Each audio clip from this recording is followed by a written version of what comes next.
The next morning was overcast and cold.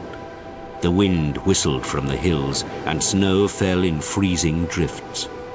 Shivering in the grey dawn, Gawain dressed quickly, being careful to tie the silk belt about his waist. He mounted Gringolet and clattered over the drawbridge, followed by his guide. The two men rode in silence through the icy woods, until the guide stopped suddenly. Oh! Sir Gawain, we are almost at the Green Chapel, but I beg you not to go further. This is a wild and dangerous place, and the Green Knight is a terrible man. Few men meet him and live to tell the tale. To continue on this path means certain death. I am grateful for your warning, but I am no coward. There is no power on earth that will keep me from the Green Chapel. So be it. Here is your helmet and your lance. If you follow the narrow track between those rocks, you will come to the chapel. Thank you. Giddy up. Gawain spurred on Gringolet, riding right down into the ravine. But he saw no sign of any dwelling, only great jagged boulders rising up on either side. Then he caught sight of a grass-covered mound. "Is this what I am looking for?" he thought, dismounting to examine it more closely. It seemed deserted, an evil-looking hummock with an opening at either end. As Gawain walked round it, he heard a whirring, rushing noise coming at him from all sides.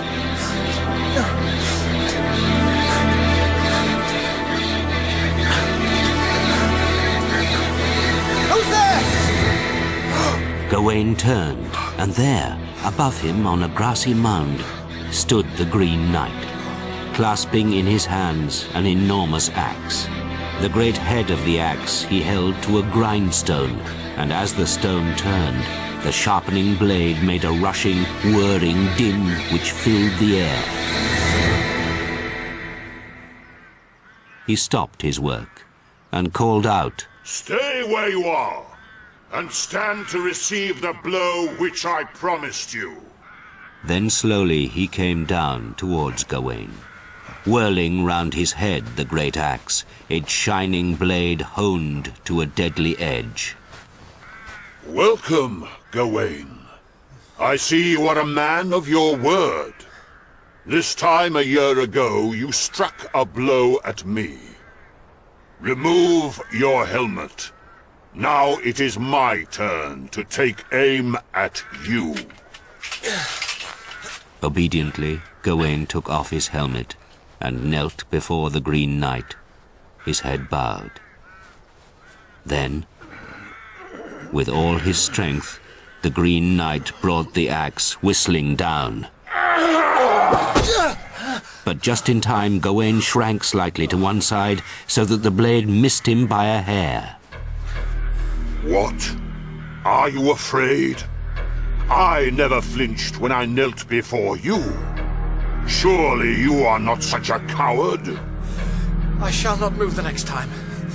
If my head falls to the ground, I shall not flinch. Good.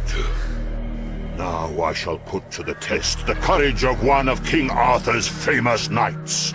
Now I shall see what kind of man you are. Stop threatening me and strike your blow. You have my word. I shall not flinch. Up went the axe again, and then down it flashed on the white skin of Gawain's neck.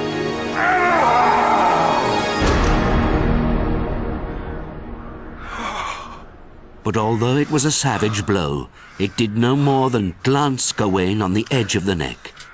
Gawain jumped to his feet, snatching up his sword and shield. Enough! Our bargain is complete!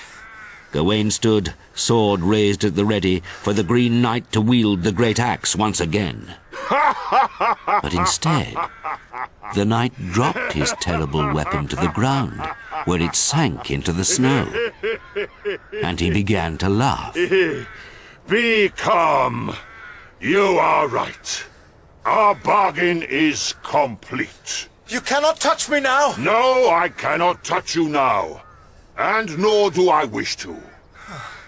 But Gawain, had I intended, I could have done you much greater harm. I have given you a nick, no more than a graze. And that I gave you because of your dishonesty.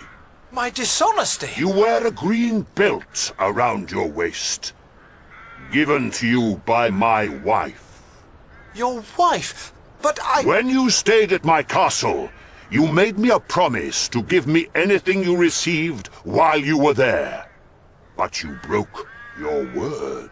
Your castle? But that was the castle of Sebesilac! You are right, Gawain. To some, I am the Green Knight. But no! That I am also Sir Percilac.